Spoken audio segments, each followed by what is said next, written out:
they both died in the 80s. One died in the 80s and one died in the 90s. And so I was like, in the dream, I was like, oh my God, I've got him on the line. I made the connection. Right. And so we had dialogue. My grandfather Joe and my grandmother, who we called Moo, and I was really close to Moo. I spent every weekend at her house as a child. She died when I was like, around the time of my spiritual awakening, maybe a little before, mid 90s. And so all I remembered, I woke up out of the dream at 2, 3 in the morning, and it was like, all I remembered was my grandfather Joe had said to me, "This is my friend from World War II, Peter Finch. You need to remember this name."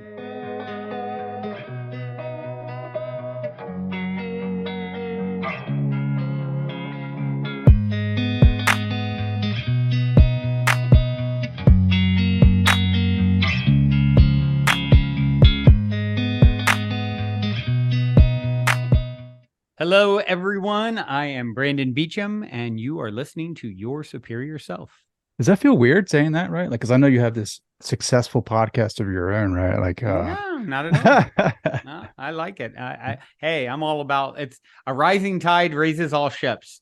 If I can help to support, even energetically, being on the show, getting the privilege of being a guest on the show, put the word out about anything that's aligned with being your superior self, I'm already for it. That's right, man. How did you get down this path? We were talking a little bit previous to this interview, and you said you're from Virginia. I'm in Maryland right now, and now you live in LA, and you're doing some fantastic things out there. Like, how did you get to where you're at? Great question. I'm sure that's not an easy question, right?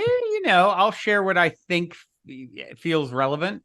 I was raised, as you mentioned, in Virginia, in a very conservative kind of Christian household, standard, no crazy traumas, grateful for the simple. Virginia is a great place to grow up. I left when I was in college. My parents actually sent me to a Christian college, and I was just excited to live somewhere different and have a different experience. I ended up getting kicked out of that college as one of the quote unquote bad kids, AKA normal.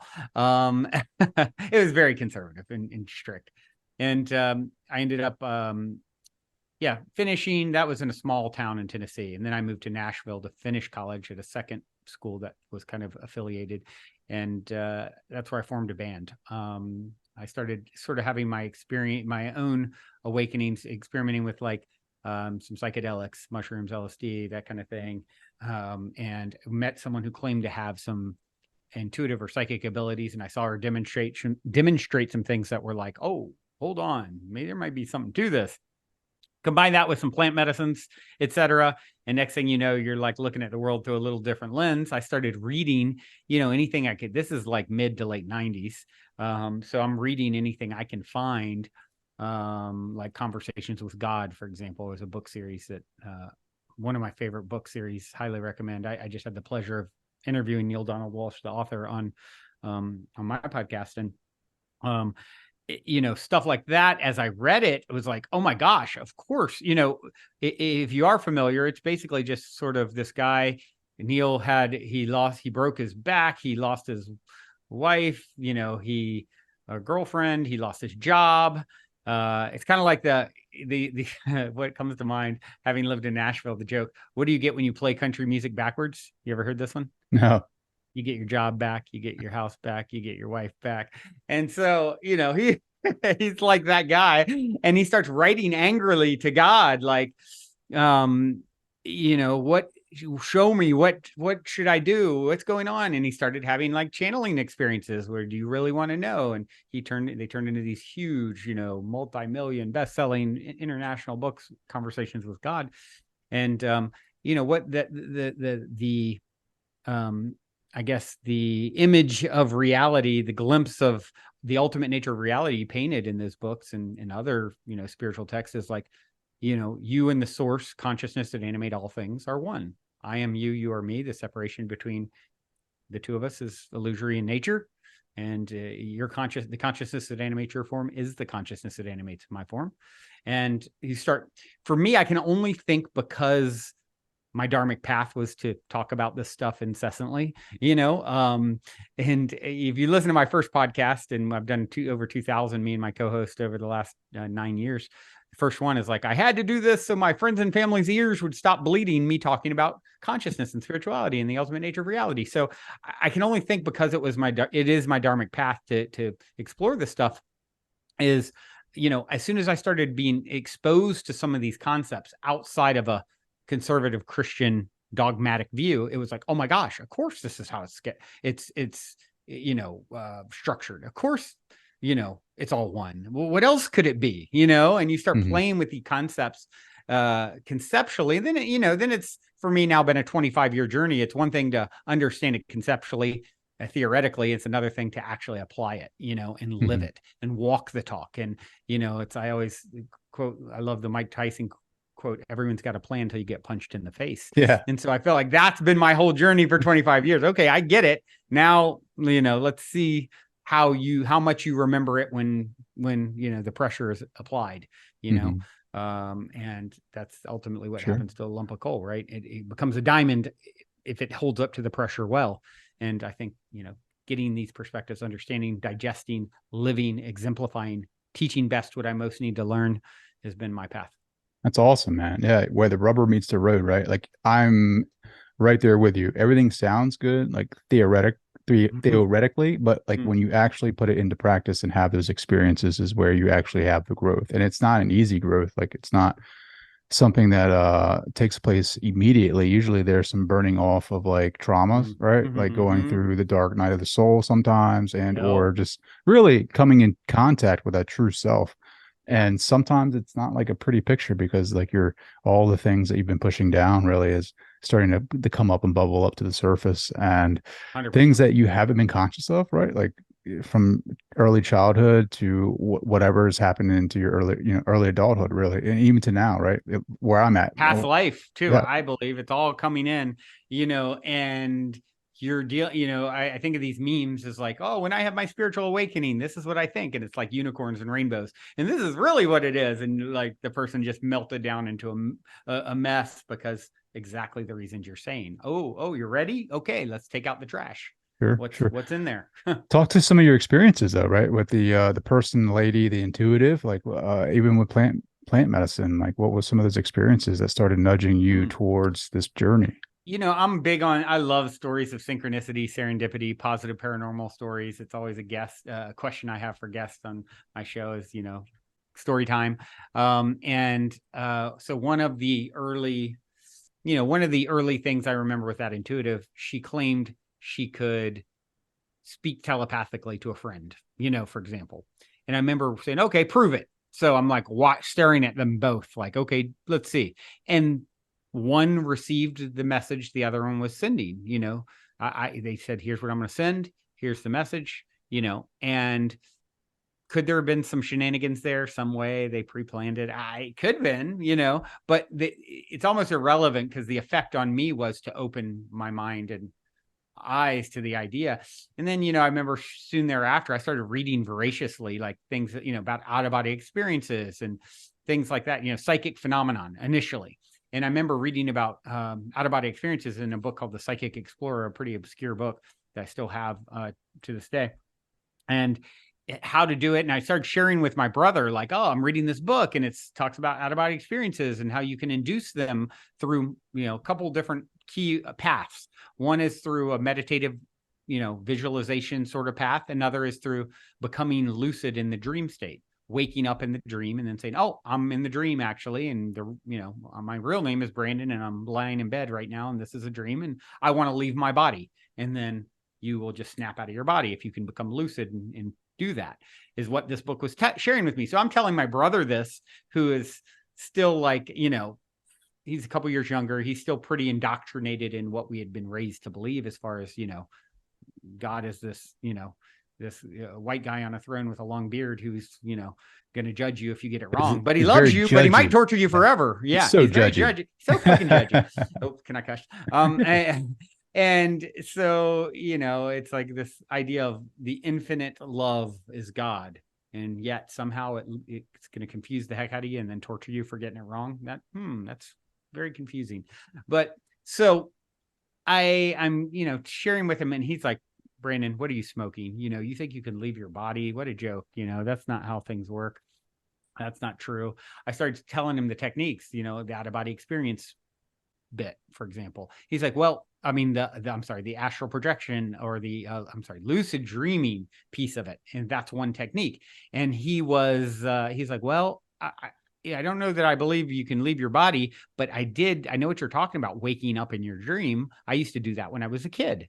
And so as a result of me and him talking about it, and he's kind of one day kind of making fun of me for believing you could leave your body. The next day, coming into my room in the morning, like he's seen a ghost, he's like, oh my God, after talking to you about this lucid dreaming thing, it hadn't happened to me since I was a kid, but by talking about it, it triggered it again. And I became lucid in my dream, and I remembered what you said. And I said, okay, I want to leave my body now. And next thing I know, I snap out of my body, and I'm standing there looking at myself, and I wave my hand in front of my face, and it's like all energy. And then I fly through the ceiling, and then I got spooked and ran back to my body. And here I am, And so that was things like that was, some of the early. One other small story I'll share. I was reading about, once again, first stuff was like psychic kind of phenomenon sort of stuff. And this person was talking about how they could communicate. They had a really intense experience communicating and connecting with animals and calling them to them. And so I just read this, and I was sort of, in this open, expanded state. And so I go into my bedroom at the time. I lived in a 6-bedroom house with 6 friends, and I had the master. So it was a big room. And I remember seeing in the far corner of the room a moth kind of fluttering, 25 feet away from me, and I held my hands out to the moth and was like, come land in my hands. And it instantly flew across the room and landed in the palms of my hands. Oh. And I was like, I've tried it many, many times since then. By the way, Trey, it's never happened again. But I think early on, as I was in the right state to suspend disbelief enough, and in a state of that childlike wonder and awe, and spirit, I think, wanting to kind of show me, yes, there's something to this stuff. Those were some of my very earliest experiences I can remember.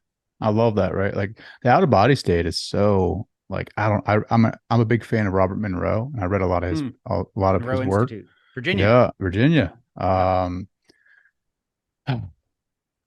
You can beat your head against the wall trying to have an out of body experience, man. Like, because he makes it sound so fascinating, right? There's a lot of fear associated with that, right? Like to your point of your brother's point of getting out of the body and then getting spooked by something. Like, what is it out there? Like, our fears will manifest in those different states. And so 100%. Are you prepared to deal with those fears, right? Yeah. Yeah. My brother, he's never the first guy in line for the roller coaster. And so it's funny because I was trying to induce them, never successfully that I recall, that I'm consciously aware of.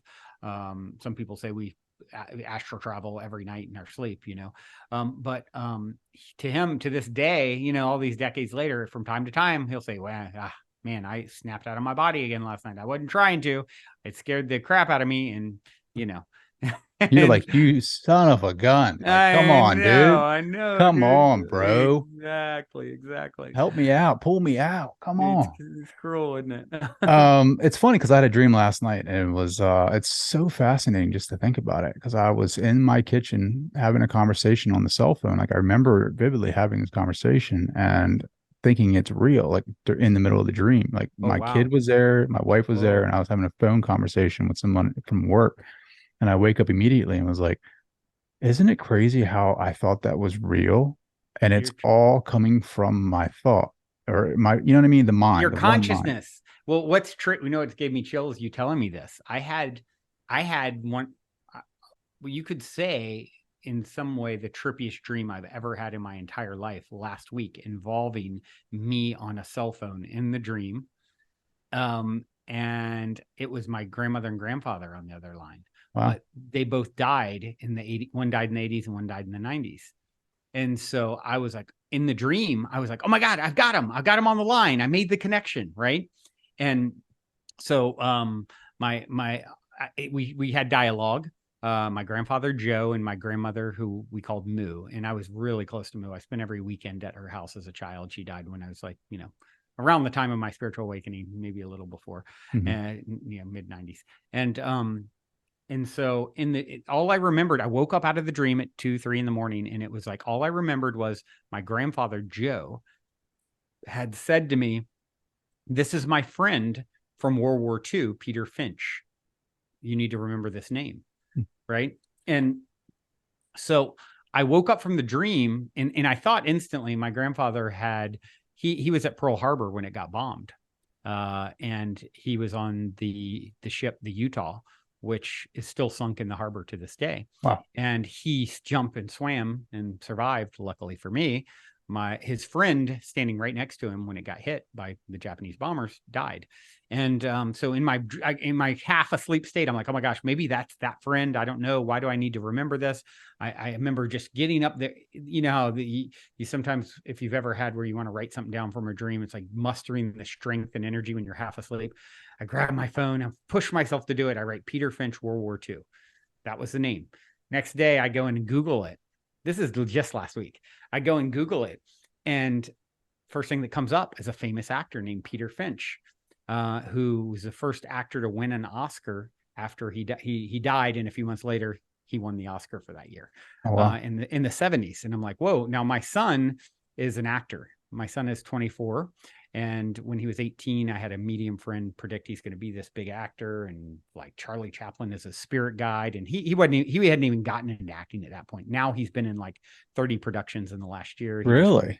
Best actor in the LA Film Awards for an indie film. Wow. And so I instantly think of Bradley, my son, like, oh my gosh, maybe we should go watch his movie. This Peter Finch is a real guy, because not only is he an actor, a famous actor that died in the 70s, the next thing in his Wikipedia, he was known for being at a famous battle, a Battle of Darwin, as a gunner in World War II.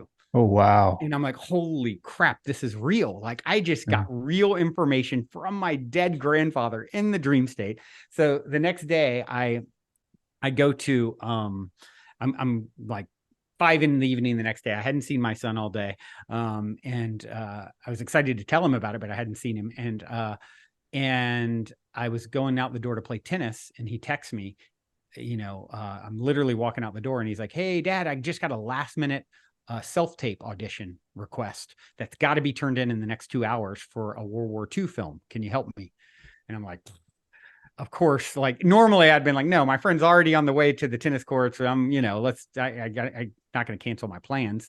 But of course, because of this, and maybe I think this is why it happened, because I canceled my plans. I read lines with him. He needs someone to read opposite while he's auditioning on a videotape and video recording. And as I'm reading for him, he's a young private in World War II, and he's from Nebraska. And my character is like, "Oh, well, since you're from Nebraska where there's all these cows, how about I just stand behind you and say moo in quotes?" And I'm like, what?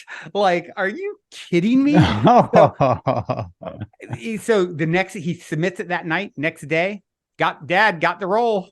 Now, if you go to my Facebook today, the most recent post you'll see is him literally that weekend. It was that fast. It's him in the trenches in World War II for this new show. It's like a pilot or a concept for a new show where they'll do a different Medal of Honor winner each episode. Like a real story. I'm like, maybe that's his big break. I don't know, but it literally all came through. So when you started telling, I'm on the cell phone in my dream, I'm like, dude, that's what just happened to me. That is just so wild. Like synchronicities like that. Do you think they happen like all the time? We're just not aware of them? Great question. I think my personal theory on it, and I have a lot of them. I have a lot of stories, obviously. I already shared a few. And I think the reason so many happen for me is because I have that childlike wonder around it. It's like the one Bible verse that I will quote is, "Lest you become like a child, you can't enter the kingdom of heaven." And I think that excitement, being on my highest timeline, believing in the magic, giving so much energy by telling the stories excitedly like a little kid, right? That's like really calling it in. And so I think synchronicity is an ever-present sort of reality for those who have eyes to see, essentially. And so, and the more you're on your highest timeline, the more you're in alignment with your greatest and grandest self and potential, because I believe from this moment forward, there are many versions of both of us and everyone listening. Our aim is to experience the greatest and grandest version. Source, I always say our lives play out at the corner of free will and destiny. It's destined because it's already happened. Time is an illusion, right? Your 5th birthday party is happening on another channel right now. You're just not tuned into it. Your 95th, assuming you stay in physical form that long, is happening on another channel. You're just not tuned into it. So it's all already happened. And of course, science proves this too. Einstein proved you shoot me into outer space, bring me back a day later, I'm a day older, and you've been dead for 100 years. Time is illusory. So we're in an eternity now. So this is where destiny exists. It's all already happened. Why my friend could see a timeline where my son has a lot of acting success. It's all already happened. She's tuning into that. But free will is from source, God, the higher self, universe, consciousness, whatever you want to call it, is infinite in its ability and scope. So from this moment forward, there are many versions of Trey and Brandon, right? So this is where we get free will, where free will meets destiny. Your aim, my aim should be to experience the greatest and grandest version of the avatar that we represent, and to experience that movie, if you will. Mm-hmm. And source has already been there, done that, and gotten the t-shirt. So this is where it comes into, being it to see it. We get into vibrational alignment with it, and we actually step into that version of ourselves.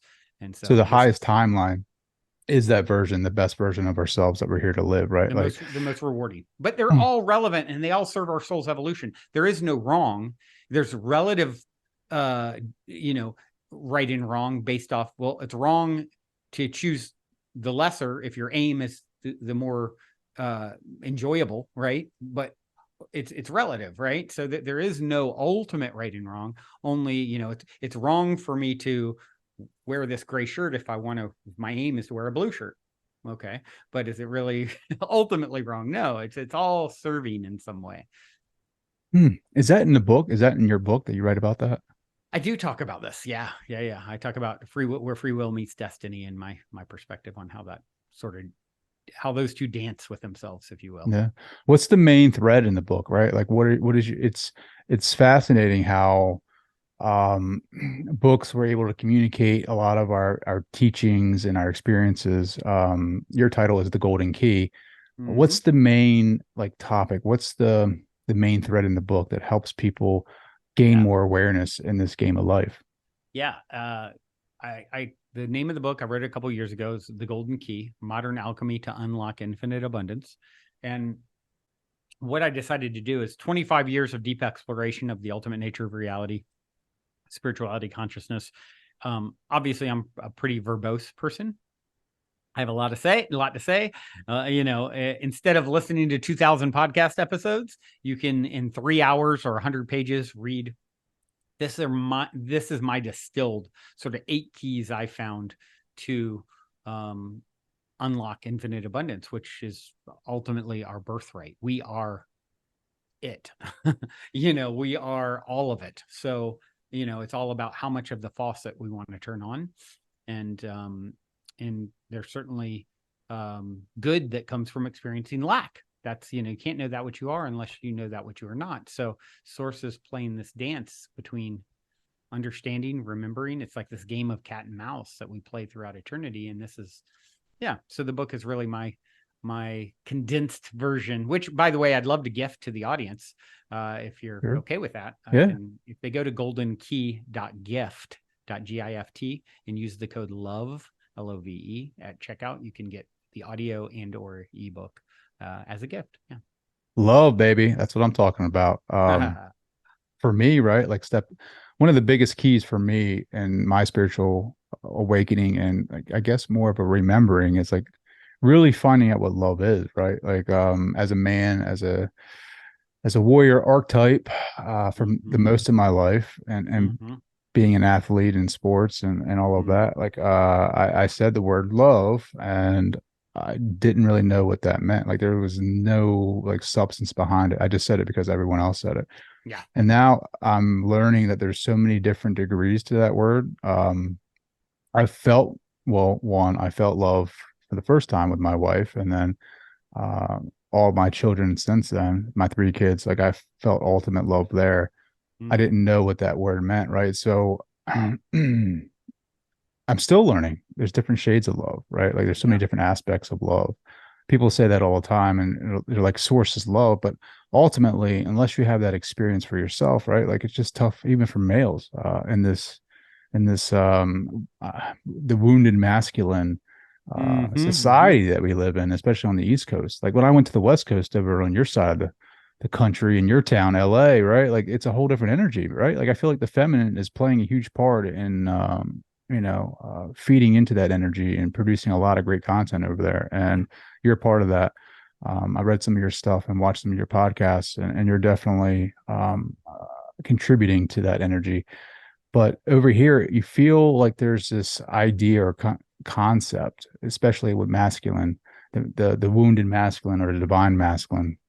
I feel like we're becoming more aware to the divine feminine, right? Like, and Mm-hmm. for men, especially men, I think it's important for us to allow that to come in, right? And to learn what that feels like, Mm-hmm. especially with love. So I don't mean to go on a rant about love, but it just popped in, right? Like I Yeah. feel Yeah. like more men, especially men that are wounded and have trauma, like we need to take the time to really find that for ourselves. For sure. I fully agree. And I remember having someone on my podcast years ago as an intuitive, and she was saying, she's like, Brandon, a lot of your success comes from your healthy balance of masculine and feminine. And it led us down a conversation of what's interesting is you look back, I'd imagine being from similar place, stayed away on the East Coast. I'd be willing to almost bet your grandfather and dad's dad, and go back any those generations, and they're manly men. Like Mm-hmm. they didn't cry, they didn't, Mm-hmm. it was The like it greatest was. generation ever, right? Like, I Yeah, mean, they yeah, just never shown any kind of emotion or anything yeah, like right, that. right, and not realizing that is not that's real healthy uh human has a balance of masculine and feminine energy, and being able to tap into that nurturing side and feminine, that feminine is powerful energy. And so finding the right balance. So I think for a lot of men who have been, taught like this sort of old perspective, and of course things I think sometimes swing too far the other way, where it's like now everyone's supposed, there's no everyone's unique too, there's some different balances of, just because I'm biologically male, you can, two biological males can have different amount of feminine energy that's running through them, and vice versa. But I think in general, we're seeing more and more men tapping into the feminine energy, which the sum is greater than the equal parts. It makes you, it doesn't make you less of a man. It makes you more of a human and more complete and whole, being able to use these different tools and assets to, navigate your life in reality and have a broader perspective as well. Sure. Integration, right? Integrating those two energies. I was reading some of Jung's work today about the divine feminine, and Mm, his ideas were like the main. Well, he didn't really say it because of his persona and his accolades in the academic world, but the source, the one mind, like he viewed that as the feminine, right? Like the unconscious, mm-hmm. it was that the light. Well, it doesn't really matter how you word it, right? Like you can say like the physical is the masculine, and the non-physical is the feminine, right? And there's a Mm-hmm. dance in between the two. And I think for us men, especially now, and for the younger generation, I think already see it. Like even with my son, he's more sensitive than I was. Yep. He definitely has a healthy integration with the two energies, and I just never had that. I come from a Mm-hmm. very blue collar background where Yep. you were taught to not show your emotions and like stuff it down and buck up and keep going and walk it off. And a lot of that develops more trauma, right? And Right. so we Right. just that's what I mean. Like when we have these spiritual awakenings, you allow things to come up. A lot of that stuff from childhood comes up, and a lot of Yep. questioning, right? Like of Yep. is this healthy? Is this something that I need to look at more? How do I deal with it? And a lot of it is just like um like cathartically letting it come up and having this release of energy and releasing it back and accepting it for what it is, forgiving it and letting it go. I don't know. What are your thoughts? Yeah, I mean, I love what you use the word forgiving, because I think that's a big part of it. Yeah, you can't run from anything that wants to be processed. You're meant to experience, emotion, energy, and motion needs to be moved and felt. It's like water. If water is stagnant, what happens? It starts growing bacteria and getting, unsanitary. If you stuff your emotion down and it's not allowed to move and flow and go through, look at a child. What a great example for us as adults. They understand how to move emotion. They don't hold on to anything. They're not stuffing anything down. Yeah. They express it. They don't have any story around, this isn't cool. This isn't manly enough. This is no story. So they're living authentically and allowing it to move. And that's a healthy flow. That's like healthy water, right? Versus stagnant. You start stuffing it down. You get sold a bill of goods, stories by your society, your culture, your family, your parents, your whatever, and then next thing you know, you've been programmed. And you've been programmed to believe like this is not I am male. Males do not do that, and next thing you know, it's just a recipe for disease. Disease and disease. It's like it's stagnating the water. So yeah, I think it's super important to forgiving. Is you use that word, it's such a powerful piece of all of our journey.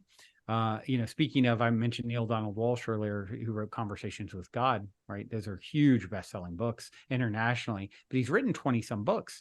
And when I was talking to him, I was like, could you guess what my favorite book is of yours? And he named one of the biggest books, and I'm like, nope, The Little Soul in the Sun, your children's book. And I recommend you having, children. I have a child too. He's grown now, but even I always say this book is for everyone, age 9 to 99. It's like my favorite book. And what it does is it's a metaphor for life and reality and who and what we are. And to summarize, definitely highly recommend everyone getting it, whether you have children or not, especially if you have children. But to summarize and not do the book as much justice as reading it, you can probably read it in 15 minutes or so. And it basically, the metaphor is the sun represents God and all these little lights that make up the sun, infinite lights that make up the sun, and they're all perfect and vibrating at the highest, most, you can hardly look at them. They're so stunning in their energy and vibration and the love they're emanating. And even though there's so many of them, if there was one missing, the sun would not be all that it could be. And so they were so important and necessary and valid. And then, at one point in eternity, this curious, adventurous light had an idea that had never been had before, the idea to experience this concept they'd come up with called forgiveness. But then he got really sad because nothing looked around. Everything's perfection. Everything's wonderful. What to forgive? And he starts having a dialogue with the sun, which represents God, and he's like, you always were the adventuresome one. I knew you'd come up with this. And all the other little lights are like so curious, like, oh, what is this unique conversation, the sun is having with this little light? And then it goes through and he's the sun is like, I knew you'd come up with this. There is a way. We'll create a place for you to go to. And another one of your fellow lights will need to volunteer, though, we're going to pretend, and they're going to have to lower their brilliant vibration and forget themselves in order to do this awful thing to you so that you can have this experience that you desire called forgiveness. And another light steps forward and says, I love you so much, I'm willing to do this awful thing. But in order to do it and do it authentically and successfully, and I need to I need to slower my brilliant vibration to a dense matter and forget myself, and I'll lose myself in it. I'll suffer for you. And all I ask in the moment is that I do this awful thing so that you can have this experience of forgiveness, is that you remember me as I am here now, because I will have lost myself in the process of doing this for you. And if you lose yourself too, we may both be lost for a very long, long time. And it's just like, Wow. like it's really powerful and really like, oh my gosh, this is our story, you know? And when we can forgive and get off the karmic wheel by continuing to judge it as if there is a wrong and it's not by divine design, you know, that is our path to salvation. Otherwise, I think we end up in karmic loops until someone gets off the train. Sure. That's the that's the frustrating part, right? Like again, going back to the theories of like reading, you and I have read a lot of this probably similar books, right? And Mm-hmm. we can feel the power and energy in some of the authors' philosophies and theories, and we resonate with some of them, and some of them we might not, right? Like Yep. that Yep. story right there, I resonate with 100%, right? Like that feels Mm-hmm. true to me. But Mm-hmm. have you had experiences, especially like with plant-based medicines, where it supported that material, right? Like, have you lost that sense of ego and Mm. connected with the one mind? Mm. Yeah, you know, of course, there's many ways that people claim to have from near-death experiences to, you know, meditation and, you know, tapping into something beyond the veil to plant medicines, of course, you know, is a path. I mean, I've personally experimented with a lot, you know, from ayahuasca to 5-MeO DMT to, you know, LSD to psilocybin mushrooms, you know. So I've definitely experienced more of a connection with these tools. These are tools, right? And they're not the only path, but they are a path for many people. You know, the band Tool, I remember years back, wrote a song and the whole lyrics are prying open my third eye, talking about psilocybin and mushrooms. That's the whole, like, you know, like chorus or whatever, prying open my third eye. And that's kind of what it does, right? And so it can give you a glimpse. And so, yeah, I have had these experiences, and it's, you know, what I say about, I love what you touch on. Sometimes theories resonate, sometimes they don't. I'm with you 100%. It's like, I don't expect anyone to go read my book and take everything verbatim and, you know, like, because I said it, it's true. That's never my approach. My approach with all of this sort of stuff is try it on for size, see what your internal guidance knows best. Your intuition is the highest form of intelligence that exists, I believe.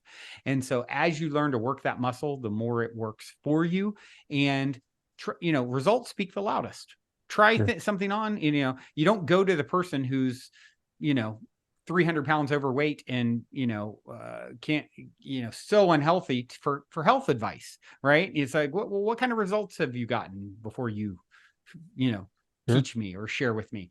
And so what I found with a lot of these perspectives is exploring them and then finding like, oh, wow, the results they get me are really potent, are really powerful. And, you know, supporting the concept, right? And it sounds true, it feels true, and oh, I applied it and look, I got wonderful results.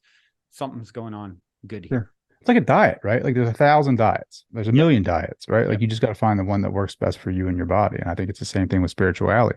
The one thing with technology that it gives us is instant access to videos of that, you know, we never had this before, right? Like where you had Yep. this instant access to metaphysical videos and teachings, ancient teachings. I mean, it's exponentially increased our spiritual awakening, I think, as a mass.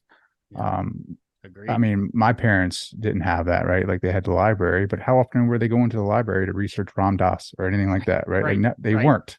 Yep. Or Yogananda. Like nobody knew, like my East Coast, like I don't know, like how long did Yep. it take for Yogananda to get over Right. here? I mean, Right. Right. and Right. then you have the internet and YouTube, and now he's got his own clips. You know, Yep. he's been gone for how long, but yet his essence still lives on. I mean, Yep. I just recently reread his book and got some of his teachings and lectures, and it's just like, Autobiography of Yogi. yeah, like, oh my God, dude, like Yep. he was hitting on stuff like back in the day, like talking Yep. Yep. about life being a play, and like Yep. now here we are talking about simulation theory, right? Like Yeah. Right. all he was saying this stuff way back in the day, and Yep. it's like Yep. that's the one great thing about technology. But to your point, there's a lot of things out there, a lot of theories that you have to go and use your internal guidance system to kind of decipher which works best for you. Because there's a lot of things out there. I mean, you have over 2,000 episodes, right, of individual Yep. teachers that are doing the same thing essentially. Yeah. Yeah. Yeah. Yeah. A lot of those episodes are just me freestyling my own thoughts and beliefs.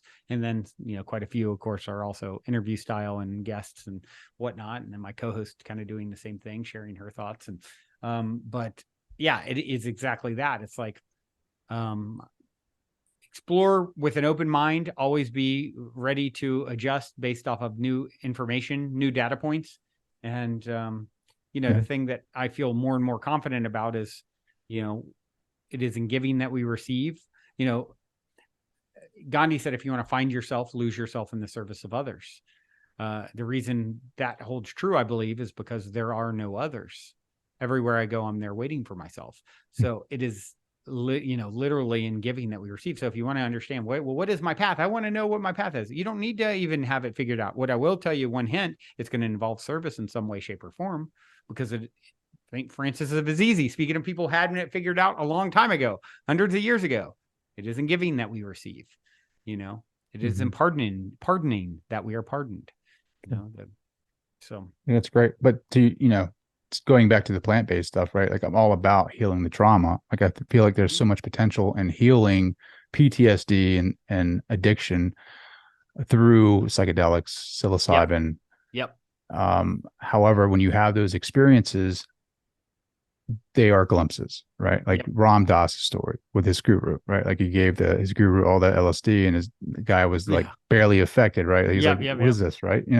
Because he was already there spiritually, and Ram Dass was like, basically, I mean, I don't think he ever quit LSD, but I think that influenced him not to take it so much and try to get there spiritually, where he was there in these ecstatic states of bliss more often, like naturally, right? Like I feel like we have that potential, like we just have to have like self-efficacy, or like that push of will to push through, like through meditation, and like get to these states of bliss. And have you experienced that for yourself, like those moments? Oh yeah, I definitely have. I think a big part of the journey is understanding that it's all vibration, and we are on a vibrational roller coaster. So the higher the highs, a lot of times, though, the lower the lows. The higher the branches, the deeper the roots. So you understand that when you're in a low, like, oh well, the good news about this is, I feel like I'm in the shit. Well, that's fertilizer for something beautiful that will grow up out of that. And so when you can have that perspective on understanding, the sweet's never quite as sweet without the sour, and you need the contrast. We're here to experience the contrast, because without the contrast, I actually asked Neale Donald Walsch this, to reference him again, hey, in your conversations with God, what was some of the most impactful, downloads for you when it hit you, when you got the words? Like he said, one of the most impactful statements that God made to him out of all the text was, in the absence of that which you are not, that which you are is not.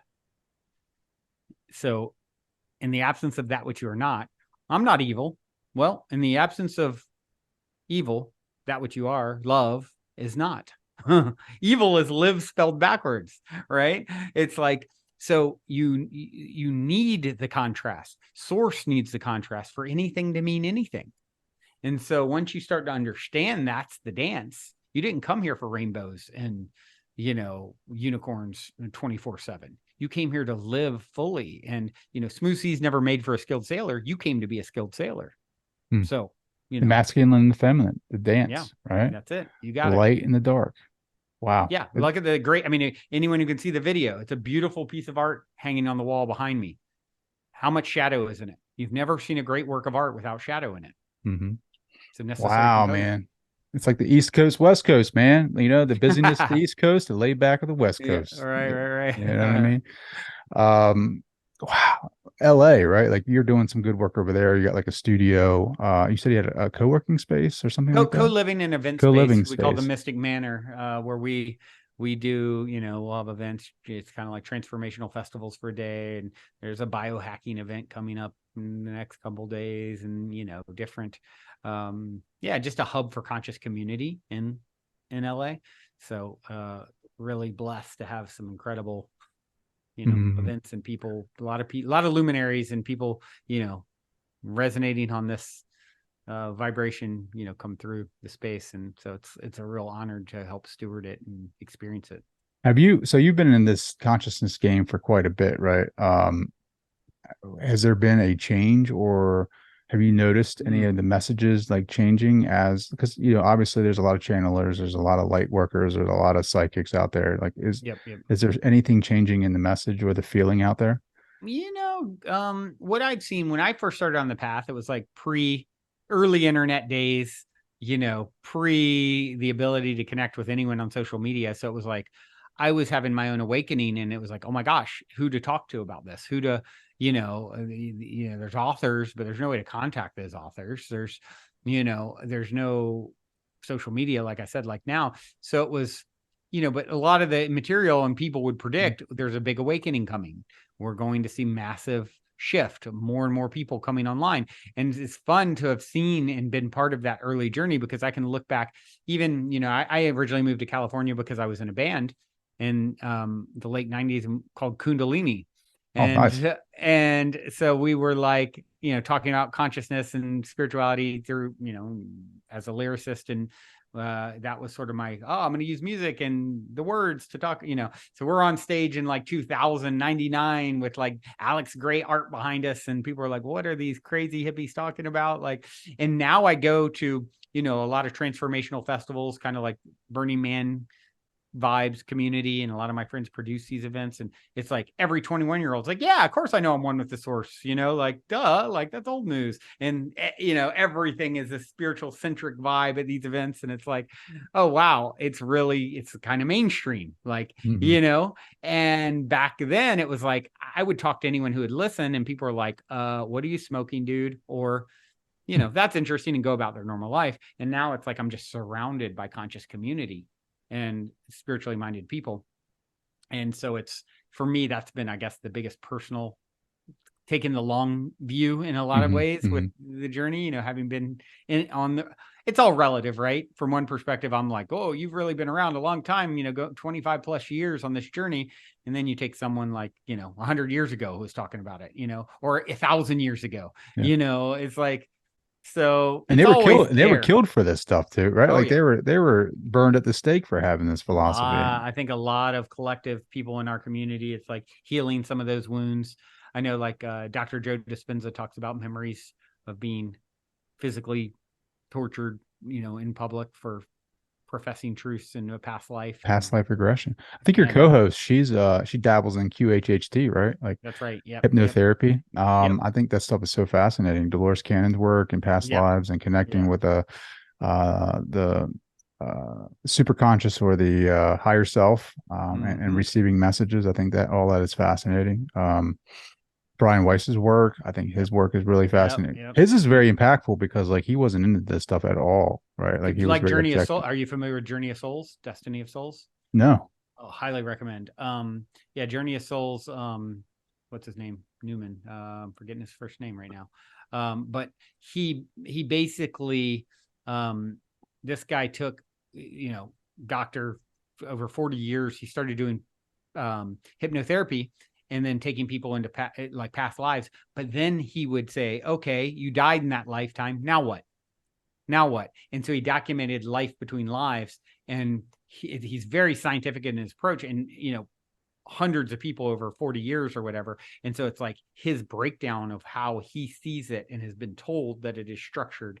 It's kind of getting it to peer behind the veil of the bigger game we're a part of, and how, the soul pods we're parts of, and, how they interact with us from that side. And it's really fascinating. It is fascinating. It's really fascinating. I'm finding astrology to be fascinating right now. Me too. Like, I've talked to a couple of really fascinating teachers, and like, just had some readings with them, and they're so spot on with it, right? Like, I mean, they're just saying things, and I'm like, holy crap, like, yeah, for sure, right? Like, and Carl Jung was an astrologist, and that's where you got the archetypes, and it's just kind of like fascinating that, religion kind of ruined it for me growing up, saying it's the work of the devil, essentially, right? And saying, oh, you can't do this, blah blah blah. However, now I'm finding that it helps me accept who I am more. right? Like, and not have this big basket of shame saying I should be a certain way, right? Yep. I mean, that's so powerful. Yeah, these And divination modalities and things like that kind of give us, from, I don't know if you're familiar with human design or the gene keys. I had Richard Rudd on the podcast who wrote Gene Keys. it's That's so another. funny. I was watching like YouTube of him today of Gene. Oh, wow. Yeah, yeah. Yeah. He's amazing. His story's amazing, how he downloaded that info. Like he had a crazy spiritual experience in his early 20s, and it's been a lifetime unpacking what he was shown with the gene keys, supposedly. And then my partner, she has gotten really into destiny cards or Order of the Magi or the test book, the ancient test book, they called it, and it's sort of like this.